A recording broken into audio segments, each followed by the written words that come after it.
સુરતના રામપુરા વિસ્તારમાં 1 કરોડના ડ્રગ્સનો મામલો સામે આવ્યો છે।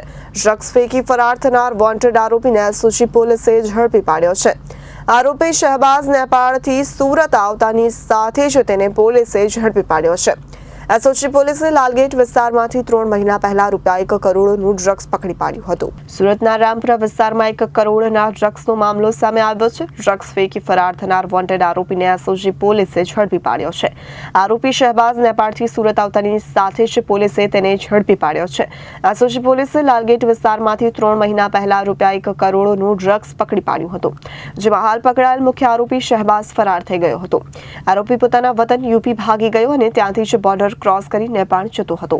ગત 20 જુલાઈ 2024ના રોજ એસઓજીએ બાતમીને આધારે એક એમડી ડ્રગ્સનો કેસ કરેલો, જેની ડ્રગ્સની કિંમત ટોટલ 1 કરોડ રૂપિયા થતી હતી। અગાઉ જે છે એ આની અંદર 7 આરોપીઓ પકડી લેવામાં આવે છે।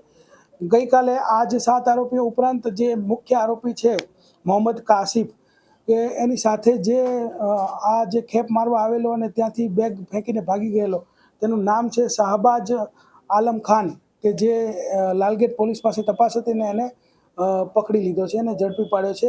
આ જે શાહબાજ આલમ ખાન છે એનો રોલ એ હતો કે કાસિફની જોડે ટ્રેન મારફતે મુંબઈથી એમડી લઈને અહીંયા આપવાનું કામ કરતો હતો અને એક ટ્રીપના એને અંદાજિત 15,000 રૂપિયા મળતા હતા। અને આ ઉપરાંત એ પણ માહિતી મળેલી છે કે પોતે પણ એમડી ડ્રગ્સનું સેવન કરે છે, એટલે આ કામ એ કરતો હતો।